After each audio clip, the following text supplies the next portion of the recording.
다 함께 묵상기도 드리심으로 수요일 새벽기도를 하나님께 올려드리겠습니다.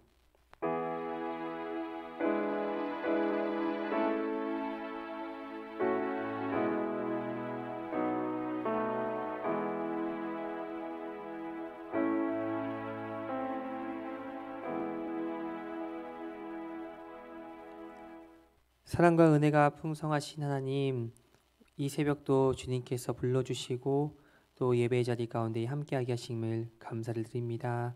하나님, 예배한 데에 집중하게 하시고 주님의 음성을 듣는 데에 또 귀를 열게 하여 주시고 우리의 마음을 온전히 주님 앞에 올려드리게 하여 주옵소서.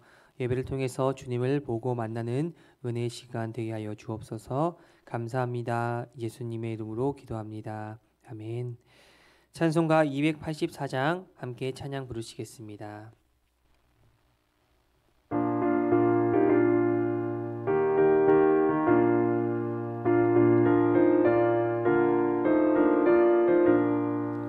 오랫동안 모든 죄 가운데 빠져 더럽기가 한량 없던 우리는 아무 공로 없이 구원함을 얻어 하나님의 자녀 지금 되었네. 주의 그 사랑 한량 없도다. 찬송할지어다. 예수의 공로 주의 그 사랑 한량 없도다.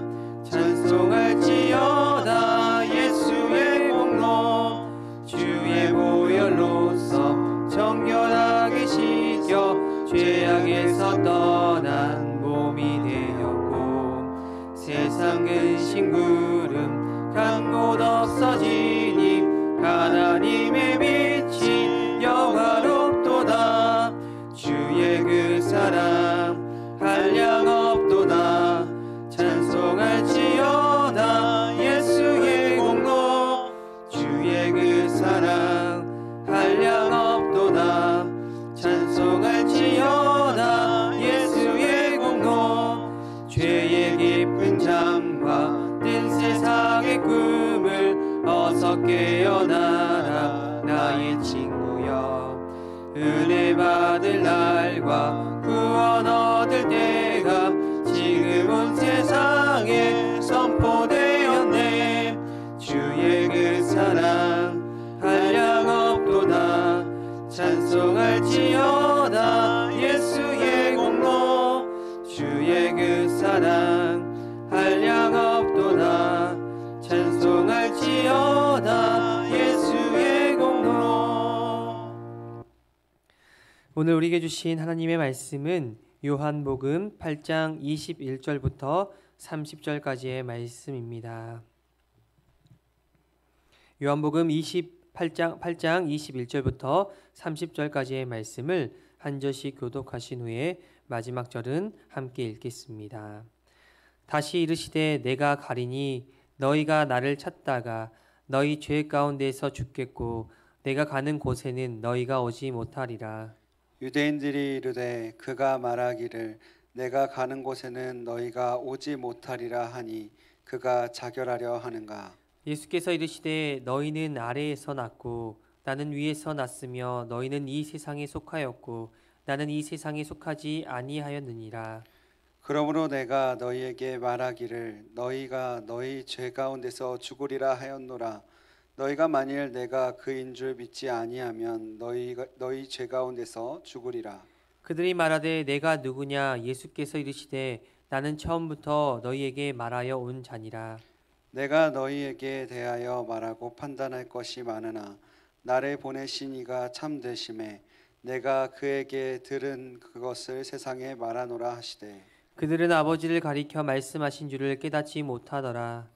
이에 예수께서 이르시되 너희가 인자를 둔 후에 내가 그인 줄을 알고 또 내가 스스로 아무것도 하지 아니하고 오직 아버지께서 가르치신 대로 이런 것을 말하는 줄도 알리라. 나를 보내신 이가 나와 함께 하시도다. 나는 항상 그가 기뻐하시는 일을 행함으로 나를 혼자 두지 아니하셨느니라. 이 말씀을 하심에 많은 사람이 믿더라. 아멘.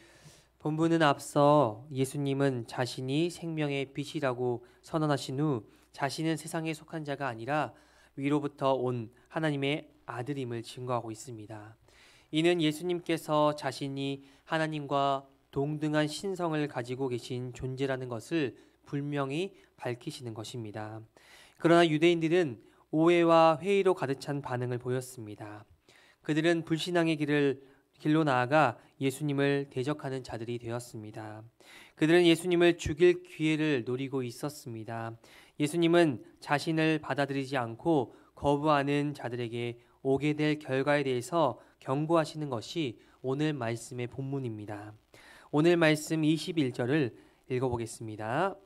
다시 이르시되 내가 가리니 너희가 나를 찾다가 너희 죄 가운데서 죽겠고 내가 가는 곳에는 너희가 오지 못하리라. 아멘. 예수님은 내가 가리니 라고 말씀하십니다. 이 말씀은 십자가의 대속 사역을 마치신 후 부활하여 하나님의 우편으로 영광스럽게 승천하실 것을 가리키는 말씀입니다. 예수님께서는 당신을 거부하고 받아들이지 않는 자는 결코 예수님이 계신 곳에 오지 못할 것임을 경고하고 있습니다. 왜냐하면 예수님만이 하나님께 이를 수 있는 유일한 길이시기 때문입니다. 요한복음 14장 6절 말씀에서 예수께서 이르시되 내가 곧 길이요 진리요 생명이니 나로 말미암지 않고는 아버지께로 올 자가 없느니라 라고 말씀하셨습니다. 예수님만이 하나님께 갈 수 있는 유일한 길입니다. 다른 그 어떠한 방법으로는 하나님께 갈 수가 없습니다. 오직 예수님 한 분만으로 하나님이 계신 곳에 갈 수 있기 때문입니다. 예수님의 십자가의 대속을 믿고 예수님을 구주로 고백하는 자들은 그 누구라도 예수님이 계신 곳으로 갈 수 있습니다. 예수님은 유대인들에게 죄 가운데 죽을 것인지 죄 밖에서 죽을 것인지 묻고 계신 것입니다. 이 질문에 누구도 부인할 수 없고 동의할 수밖에 없는 한 가지 중요한 전제가 있습니다. 그것은 바로 사람은 누구든지 죽는다는 것입니다. 성경은 분명하게 말합니다. 히브리서 9장 27절 말씀입니다. 한 번 죽는 것은 사람에게 정해진 것이요 그 후에는 심판이 있으리니. 이 땅에서 사람은 영원히 살 수 없습니다. 반드시 정해진 때가 되면 죽게 됩니다. 그러기에 죽을 것인지 죽지 않을 것인지 이것이 중요한 것이 아니라 죄 가운데 거할 것인지 주 안에서 죽을 것인지 이것이 중요한 것입니다. 죄 가운데 죽는다는 것은 어둠 가운데 죽는다는 것을 의미합니다. 예수님이 스스로 나는 생명의 빛이시라 라고 말씀하셨는데 사람들이 빛을 거부하니 어두운 가운데 살다가 어두운 가운데 죽고 영원한 어두운 가운데 거하게 되는 것입니다. 사람들은 이 세상을 살아도 내가 어디에서 왔고 어디로 가며 왜 살고 죽는지 정확히 알지 못하고 살아갑니다. 그야말로 어둠 가운데 살아가고 있는 것입니다. 빛이 비춰지지 않으면 계속해서 어둠 가운데 눈이 가려워져서 이 땅에 시선을 두고 살아가게 되는 것입니다. 어두운 곳에서는 희망도 소망도 없습니다. 앞이 보이지 않기에 어떠한 소망도 가질 수 없습니다. 그러기에 빛 대신 예수님을 믿지 않고 죄 가운데 사는 자들은 길을 찾지 못하고 생명이 없이 살다가 심판을 받게 되는 것입니다. 시선이 땅에만 머물게 되어 있는 사람은 하나님이 계신 곳을 보지 못하고 하나님께 갈 수도 없는 것입니다. 우리가 영원히 살아갈 곳은 이 땅이 아닙니다. 우리가 죽음 후에 살아갈 곳은 영원한 하나님의 나라입니다. 그러기에 우리는 하나님의 나라를 소망하며 우리의 시선을 땅에서 돌려 저 천국 보좌에 계신 주님을 바라보며 나아가야 합니다. 땅의 것을 붙들고 있는 마음을 회개하고 십자가 복음 진리 앞에서 주님을 만나야 합니다. 항상 위에 계신 주님을 앙망하며 십자가 대속 진리 안에 믿음의 뿌리를 굳게 내리고 하루하루 살아가야 한다는 겁니다. 예수님이 메시아이시고 유일한 길이시며 사람들을 구원해 줄 구원자이셨지만 유대인들은 예수님을 거절했습니다. 그들은 오랜 세월 동안 메시아를 고대하며 갈망했습니다. 그러나 메시아로 오신 예수님을 배척했고 오히려 예수님을 죽이려고 했습니다. 그 이유는 예수님이 그들이 기대하고 생각했던 메시아와 달랐기 때문입니다. 그들이 생각한 메시아는 능력으로 로마를 무찌르고 자신들에게 승리를 줄 메시아라고 기대했습니다. 그러나 예수님은 유대인들이 생각했던 것과 달리 율법을 완전히 뒤흔들었고 그들이 무시했던 가난한 자와 소외받은 자들과 함께하였기에 그들의 기대를 전혀 충족시키지 못했습니다. 더구나 예수님은 천대받는 목수의 아들로 태어났기에 예수님을 하나님의 아들이 아닌 요셉의 아들인 목수로 생각하고 예수님이 하시는 말씀을 모두 거부했던 것입니다. 예수님은 그러한 유대인들에게 당신의 말씀이 인간의 말이 아닌 하나님께서 이르신 대로 말씀하신 것을 강조하셨습니다. 예수님은 온전히 하나님의 뜻만 전하셨고 하나님이 명령하신 일만 순종하셨습니다. 요한복음 12장 50절 말씀에서 이렇게 말씀하십니다. 나는 그의 명령이 영생인 줄을 아노라. 그러므로 내가 이르는 것은 내 아버지께서 내게 말씀하신 그대로니라 하시니라 라고 말씀하셨습니다. 예수님의 말씀은 하나님의 절대 진리라는 의미입니다. 그러므로 주님의 말씀을 절대의 진리로 인정하고 믿고 순종하고 실천하는 자만이 구원을 얻을 수 있는 것입니다. 여러분, 신앙이란 예수 그리스도를 통해서 약속하신 하나님의 말씀을 믿고 의지하는 것입니다. 우리에게 허락하신 성경과 말씀은 하나님이 주신 하나님의 말씀입니다. 이 말씀을 믿지 않거나 단순히 교리, 윤리적인 것, 도덕적인 교훈, 신화로 되어 있는 이야기로 생각하는 사람은 주님을 올바르게 믿는 사람들이 아닙니다. 하나님을 믿는다라고 하면서 여전히 말씀을 온전히 믿지 못하고 순종하지 못한다면 이 말씀은 인간들이 써놓은 책에 불과할 것입니다. 또한 이 말씀은 능력 없는 사람의 말이 될 것입니다. 말씀을 아무리 읽어도 이 말씀을 통해서 두려움을 이기게 할 수는 없을 것이고 환난과 고난을 견디지 못하게 할 것이며 불가능한 일을 가능한 일로 바꾸는 능력도 없을 것입니다. 우리는 예수 그리스도께서 바로 태초부터 계셨던 하나님의 말씀이요 그분의 말씀이 절대 변하지 않는 하나님의 진리임을 믿어야 합니다. 우리에게 주신 말씀은 하나님의 말씀이며 이 말씀은 믿고 의지할 때에 사단의 시험과 세상의 유혹, 고난과 역경을 이길 수 있는 능력의 말씀이 될 것입니다. 또한 예수님을 믿는 것이 우리가 생각했던 것과 기대했던 것과 많이 다를 수 있습니다. 앞서 유대인들이 생각했던 메시아가 예수님과 달라서 그들은 예수님을 거부했습니다. 우리가 예수님을 믿는 그 순간부터 행복한 일만 있는 것이 아닙니다. 모든 문제가 다 해결되는 것도 아닙니다. 다들 아시겠지만 예수님을 믿고 난 후 오히려 더 어렵고 고단한 인생을 살게 됩니다. 예수님을 믿는다는 이유로 세상으로부터 손가락질을 받기도 하고 믿음의 성장을 위해서 고난을 받기도 합니다. 예수님의 가르침을 따르기 위해서 내가 더 손해보아야 하고 양보해야 하는 삶을 살아가야 하기도 합니다. 그래서 예수님을 믿다가 중간에 예수님을 포기하는 사람들도 많이 있습니다. 예수님 당시 유대 지도자들도 그랬고 수많은 사람들도 그랬습니다. 이들 모두 자신들이 기대했던 바를 가지고 예수님을 바라보고 따랐기 때문입니다. 예수님의 능력과 기적만 열광했기 때문에 수많은 사람들이 예수님을 따랐지만 예수님께서 십자가에 달려 죽으실 때에 그 곁을 지키던 사람은 많지 않았습니다.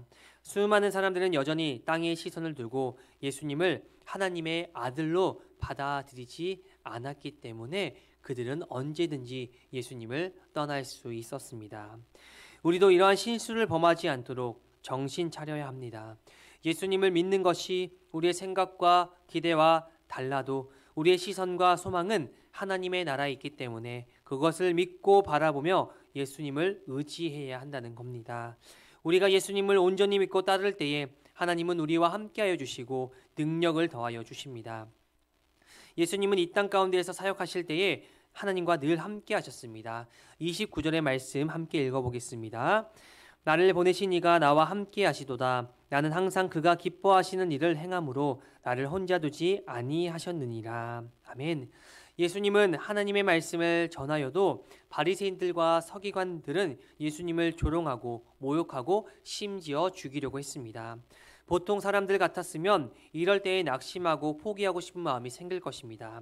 그러나 예수님은 오히려 하나님이 자신과 늘 함께 하시는 하나님으로 인해 위로와 힘을 얻으신다라고 말씀하십니다. 예수님이 하나님의 풍성한 은혜를 늘 받을 수 있었던 비결이 무엇이었을까요? 성경은 그 이유를 예수님께서 항상 하나님이 기뻐하시는 일을 행하셨고 그러한 삶을 살았기 때문이라고 말씀하십니다. 예수님은 하늘의 영광스러운 보좌를 버리시고 하나님의 뜻을 따라 인간의 몸을 입고 이 땅에 오셨습니다. 이것은 예수님에게는 엄청난 자기 희생이며 낮아지시는 사건이었습니다. 이것을 신학적으로 케노시스라고 합니다. 케노시스는 자기 비움을 말합니다. 자기를 비워 낮고 낮은 자리에 오셔서 하나님께 복종하신 것입니다. 그뿐만이 아니라 십자가의 죽으심으로써 모든 인류를 구원하실 하나님의 계획을 성취하셨습니다. 예수님은 늘 하나님의 뜻대로 행하며 자신이 원하는 대로 행하신 일이 없었습니다. 그러므로 하나님은 늘 주님과 함께 하시며 위로와 능력을 베푸신 것입니다. 여러분, 하나님은 우리와 함께 하시며 우리에게 위로와 능력을 주시기를 원하시는 분이십니다. 풍성한 은혜를 내려주시려고 하시는데 우리가 그것을 누리지 못하는 것은 우리가 우리의 뜻대로만 살려고 하고 하나님의 뜻대로 행하지 않기 때문입니다. 요셉은 애굽의 종으로 팔려갔습니다. 그러나 요셉은 늘 하나님을 경외하며 하나님과 함께하였습니다. 하나님은 그런 요셉을 함께 하셨고 요셉에게 능력을 주셔서 애굽의 총리로 삼으셨습니다. 다니엘도 바벨론 포로로 끌려갔습니다. 다니엘은 하나님을 향한 뜻을 정하고 하나님을 경외하며 하나님을 높이는 삶을 살았습니다. 하나님은 그러한 다니엘과 함께 하셨고 사자들의 입에서 구원하여 주시고 바벨론의 총리로 높여 주셨습니다. 하나님의 뜻 가운데 살아가는 사람, 하나님의 증인으로 충성스럽게 믿음을 지키는 자들에게 세상 끝까지 함께하여 주신다는 것이 하나님의 약속입니다. 그뿐만이 아니라 하나님의 풍성한 은혜와 사랑을 주시겠다라고 오늘 말씀하십니다. 하나님의 풍성한 은혜를 누리고자 한다면 하나님의 말씀을 믿고 그 말씀에 순종하며 살아가야 한다는 겁니다. 그렇게 할 때에 하나님의 도우심과 위로하심이 우리 삶 가운데에 풍성하게 넘쳐날 것입니다. 오늘 우리에게 말씀하시는 그 말씀을 또 하나님의 뜻을 지켜 행하며 살아감으로써 하나님이 주시는 힘과 은혜를 충분히 누리며 살아가는 저와 여러분들 되시기를 간절히 소망합니다. 기도하겠습니다. 사랑과 은혜가 풍성하신 하나님 감사합니다. 하나님, 우리가 예수님을 온전히 믿게 하여 주옵소서. 예수님께서 우리의 구주가 되심을, 예수님이 우리의 메시아가 되심을 우리가 날마다 믿고 선포하며 하나님의 나라 가운데에 시선을 두고 살아가게 하여 주옵소서. 이 땅에 시선을 두고 이 땅에 소망을 두는 것이 아니라 하나님의 나라와 하나님의 뜻만을 우리가 구하며 살아가게 하여 주옵소서. 하나님, 그렇게 살아갈 때에 하나님 우리와 함께 하여 주시고 우리를 위로하여 주시고 우리 가운데 주의 능력을 더하여 주시옵소서. 그리하여 세상을 이길 수 있도록 허락하여 주시고 어둠을 물리치고 하나님의 나라를 소망하며 나아가는 저희들의 삶이 될 수 있도록 주님 축복하여 주옵소서. 감사를 드리며 거룩하신 예수님의 이름으로 기도합니다. 아멘. 하늘에 계신 우리 아버지의 이름을 거룩하게 하시며 아버지의 나라가 오게 하시며 아버지의 뜻이 하늘에서와 같이 땅에서도 이루어지게 하소서. 오늘 우리에게 일용할 양식을 주시고 우리가 우리에게 잘못한 사람을 용서하여 준 것 같이 우리의 죄를 용서하여 주시고 우리를 시험에 빠지지 않게 하시고 악에서 구하소서. 나라와 권능과 영광이 영원히 아버지의 것입니다. 아멘. 이 시간 우리 함께 기도하실 때에 받은 말씀을 생각하며 함께 기도해 주시길 바랍니다. 또한 지금 청년부가 캄보디아 비전 트립 중에 있습니다. 우리 청년들과 장년들이 거기에서 하나님의 사랑과 은혜를 풍성히 누리며 돌아올 수 있기를, 또 안전하게 모든 사역 마치고 올 수 있기를 기도해 주시기를 바랍니다. 또한 명절 가운데 있는데 명절 오고 가는 길 안전하게 왔다 갔다 할 수 있도록 기도해 주시고요. 또 가족 간의 사랑이 넘치는 또 설 명절을 보낼 수 있기를 기도해 주시길 바랍니다. 또 고난 중에 있는 성도님들, 환우들 개인의 기도 제목을 가지고 함께 기도하겠습니다. 기도하시겠습니다. 사랑과 은혜가 풍성하신 하나님,